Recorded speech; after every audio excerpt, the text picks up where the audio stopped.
پاک سرزمین شاد باد، کشور حسین شاد باد، تو نشان عزم عالی شان عرض پاکستان، مرکز یقین شاد باد، پاک سرزمین کا نظام. التين والزيتون وطور سينين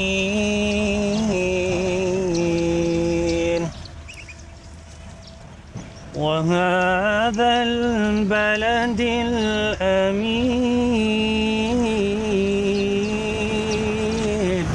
لقد خلقنا الإنسان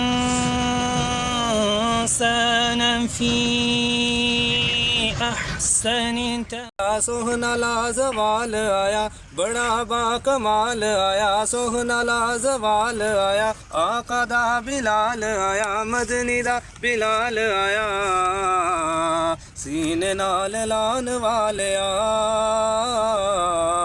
عرشاں تے جان والیا، طٰہٰ دی شان والیا،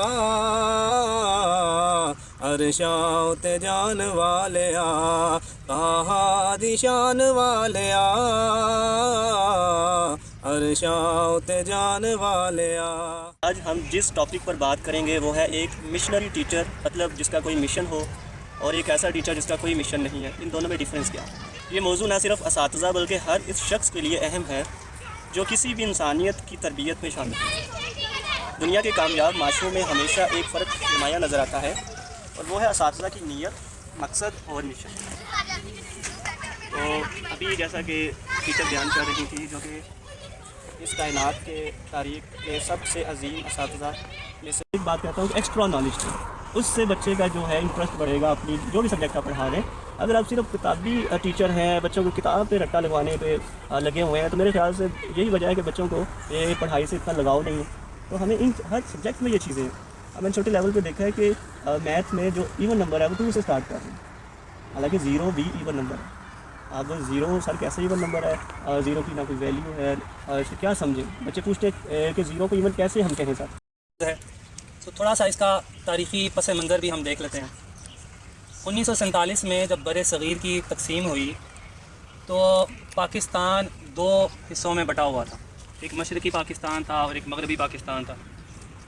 مشرقی پاکستان جو کہ آج بنگلہ دیش کہلاتا ہے، تب اس وقت میں کیونکہ یہ پاکستان کے حصے میں آیا تھا تو دونوں جغرافیائی لحاظ سے تو مختلف تھے ہی، یعنی جغرافیائی لحاظ سے تو دونوں بالکل ہی تقسیم تھے. لیکن اس کے علاوہ یہ زبان کا بھی ان کا ڈفرینس تھا، اس کے علاوہ کچھ ثقافتی بھی ڈفرینسز تھے، سماجی ڈفرینسز تھے، معاشرتی ڈفرینسز تھے، جس کی وجہ سے ان کو جوڑنے کی بے حد کوششوں کے باوجود یہ اکٹھے نہ رہ سکے. قوم کی ترقی کے لیے مٹانا پڑتا ہے خود کو، قوم کی ترقی کے لیے.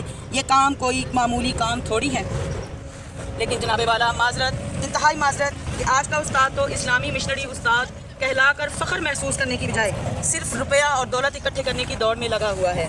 صرف بورڈ میں نمبرز دلوانے اور اپنی ریپوٹیشن بڑھانے کے چکر میں کی تگ و دود میں دن رات مصروف ہے.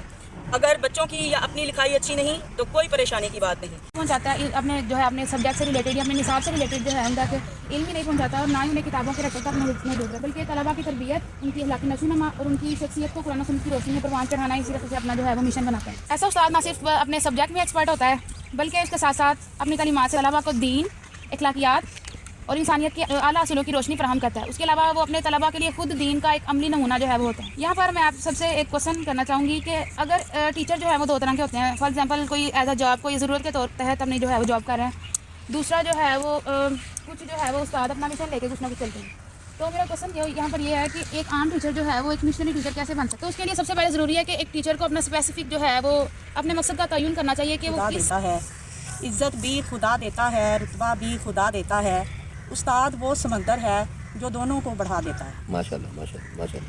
اور آج کا میرا جو عنوان ہے وہ یہ ہے کہ مشنری ٹیچر ہی بچوں کی بہتر تعلیم و تربیت کر سکتے ہیں. مشنری ٹیچر ہی بچوں کی بہتر تعلیم و تربیت کر سکتے ہیں.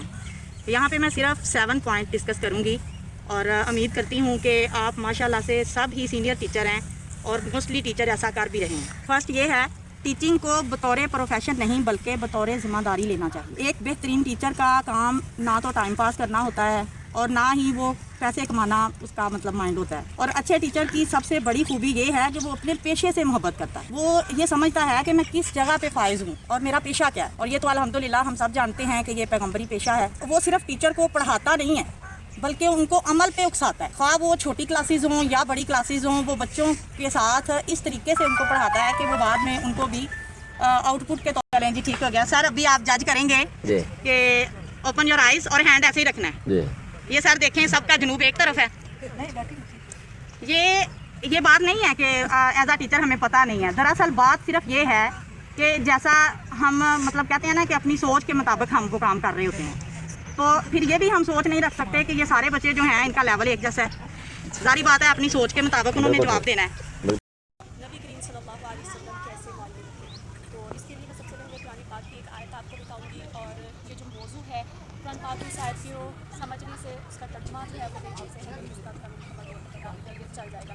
اللہ تعالیٰ نے قرآن پاک میں فرمایا کہ وہ اللہ کی بات ہے امیین اور رسول، کہ اللہ تعالیٰ نے امیین نے یعنی ان پڑھوں نے رسول بھیجے، ان لوگوں پر اللہ تعالیٰ کی آیات پڑھتے تھے، وَيُزَكِّيهِمْ اور ان کو پاک کرتے تھے، وَيُعَلِّمُهُمُ الْكِتَابَ وَالْحِكْمَةَ اور انہیں کتاب اور حکمت کی تعلیم دیتے تھے۔ یہ تو اس آیت کا ترجمہ ہوا۔ اب یہاں پر تین باتیں جو ہیں وہ سمجھنے کی ہیں۔ سب سے پہلی بات یہ کہ امی کہتے کس کو ہیں، دوسری بات یہ کہ جن کی طرف نبی کریم صلی اللہ علیہ وسلم کو رسول بنا کر یا معلم بنا کر بھیجا گیا ابتداءً سب سے پہلے، تو ان کی حالت جو ہے، ان کی کنڈیشن جو ہے وہ کیا تھی، کیونکہ ہم نے یہ چیز بیان کرنی ہے کہ آپ صلی اللہ علیہ وسلم ایز اے مشنری استاد جو ہے وہ کیسے تھے۔ اور تیسری بات یہ کہ نبی کریم صلی اللہ علیہ وسلم نے جو علم، جو ہدایات جو ہے وہ پہنچائی ان تک، تو اس کا نتیجہ کیا تھا۔ دو قسم کے استاد ہوتے ہیں، ایک وہ ہوتے ہیں جو بائی چانس ٹیچنگ فیلڈ میں آ جاتے ہیں، پھر ان کے لیے کوئی ایک مقصد حیات نہیں ہوتا ان کا، وہ پھر اپنے پیشے کو ایک نوکری سمجھتے ہیں، جاب سمجھتے ہیں، کمائی کا ایک ذریعہ بنا لیتے ہیں۔ لیکن ہمیں یہ دیکھنا ہے کہ کیا ایک استاد کے پیشے کا وہ حق ادا کر رہے ہیں، کیا وہ حقیقت میں اس پیغمبری پیشے کے لائق ہیں، کیا وہ واقعی ہمارے قوم ہیں، کیا وہ حقیقتاً ہمارے بچوں کے مستقبل کو سنوار کر ایک سچا مسلمان، اچھا باکردار انسان اور محب وطن شہری بنا سکتا ہے، کیا وہ ہمارے بچوں کو دینی شعور اور سمجھ بوجھ دے سکتا ہے، کیا وہ ہمارے اسلاف کا پرتو ہو سکتا ہے اور اسی نہج پر ہمارے بچوں کی تربیت بھی کرے گا۔